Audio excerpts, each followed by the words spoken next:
जय जगन्नाथ मु सोनी आपको स्वागत करुँच Soni kitchen and blog channel को। आशा कर जगन्नाथ कृपार आपण मैंने समस्ते भल थे जो था भल था सुरक्षित था। वीडियो को फास्ट टू लास्ट जाए देखुए जब पसंद आसला लाइक करेंगे फ्रेंड सहित शेयर करेंगे आउ चैनल जब नुआ अच्छा चैनल गोटे सब्सक्राइब करने। तो डे नक चाहतु स्टार्ट करवा आज टिप्स अच्छी आपणकर फेस को लेकिन। तो ये देखो मुझे बीट को भल भाव ग्रेटर साइज कोरी नहीं कोरी सारापर तार रसटी केते सुंदर भाव में बाहर कर देखूँ आपन ताको फाइन पेस्ट करके फ्रिज में स्टोर कर रखिपारे। तो मुझे रस काढ़ नहीं। तो बीट रस आपणकर फेस पे बहुत बढ़िया काम कर। बीट रस आपणकर माने डेड स्किन को प्रथम आपणकर डेड स्किन को रिमूव कर स्किन को पूरा ब्राइट कर। बीट रस आपणकर एंटी इन्फ्लेमेटरी प्रॉपर्टी अच्छी जोटा कि आपणकर आक्ने दूर कर आ स्किन को हाइड्रेट करिवो जहाँकि आपणकर फेस को पूरा मॉइस्चर रखिवो ए बीट रस। तो बहुत किसी गुण अच्छी आपणकर फेस को पूरा ग्लो करिवो ता सहित आपणकर आक्ने दूर करिवो डेड स्किन रिमूव करिवो। तो ये आम बीट रस आउ गोटे जिनस मिसई नवा। तो सहीटा देखो ये मुझे नड़िया तेल आपणकर स्किन शीत दिने निहाती दरकार। तो यहाँ आम शीत दिन प्रस्तुत कर। तो ये गोटे चामच नहीं बीट रस हाफ चामच भाई नहीं नड़िया तेल आपणकर फेस रे आपण डेली मसाज करें किसी भी खराब नुह आपणकर फेस पे नड़िया तेल आपण माने आपणकर स्किन रो प्रथम काम होची आपणकर स्किन को मॉइस्चर करिवो ए नड़िया तेल।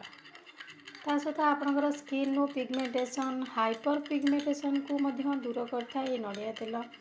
स्किन को पूरा मॉइस्चर रखिवो ता सहित स्किन को पूरा ग्लो करवा नड़िया तेल। तो देखो ये बीट रस सहित मो नड़िया तेल को भल भाव में मिसई नहीं गली। आप घरे प्रस्तुत करवा तेल नहीं पारे ना मार्केट मिलुवा तेल नहीं पारे।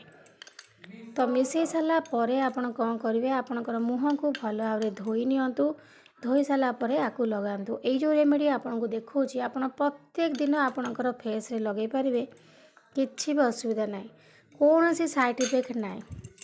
तो ये जो रेमेडी आप छोट पिला ठू बड़ मनुष्य समस्त लगे पुओ झील समस्त लगे पारे।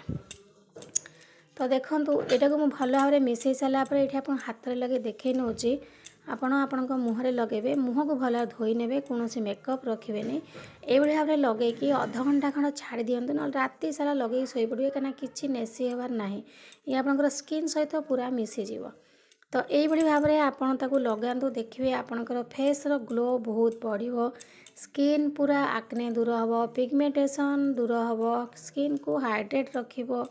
तो बहुत किछि हेल्प करिवो आपणकर स्किन पाई ए बीट रस आ नड़िया तेल। शीत दिन चलते विंटर सीजन में नड़िया तेल आपणकर स्किन को बहुत माने जो पवन बाजे स्किन ड्राई हो जाए ठंडा पड़ला माने स्किन बहुत फाटला फाटला हुए।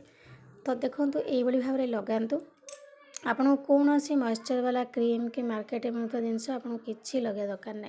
तो घर जिनस निहाती भाव में आप व्यवहार करूँ नेचुरल जिनस जोटा कि आपंकर स्किन रे कौन साइड इफेक्ट पकेबनी स्किन बहुत ग्लो कर। मार्केट मिलिया जिनस आम लगेला किसी दिन पर आम स्किन पूरा नष्ट हवा आरंभ हो। तेणुक आम एमती नेचुरल जिनस लगे चेष्टा करवा जोटा कि आपंकर स्किन बहुत भल। ये देखो मुझे लगे सारापर अध घंटा छाड़ी दूसरी अध घंटा पर मो हाथ को धोईकी आपको देखे ने दुईटा जाक हाथ को देखला आप फरक निजे ही जानीपारे केते सुंदर भाव में ग्लो करुँच। ये देखो अध घंटा पर मुझे धोई नहीं आप दुईटा जाक हाथ को देखला फरक निजे ही जानीपारे गोटे हाथ मोर केते सुंदर भाव में ग्लो करुँची आ बहुत मॉइस्चर लगुच बिल्कुल भी ड्राई लगुनि स्किन पूरा ब्राइट करुँची। तो यही भाव में आप लगातु आपणकर फेस देखिए आपणकर फेस पूरा इंस्टेंट ग्लो कर। तो आप हाथ को देखला फरक निजे ही जानीपारे। तो आशा कर आज वीडियो आपको पसंद आसो जब पसंद आसता लाइक करेंगे फ्रेंड तो शेयर करेंगे आ चैनल जब नुआ अच्छा चैनल गोटे सब्सक्राइब करने। तो आज मुझे विदाय नौ पुणी देखा आप सहित नेक्स्ट वीडियो से पर्यंत रोचे नमस्कार जय जगन्नाथ।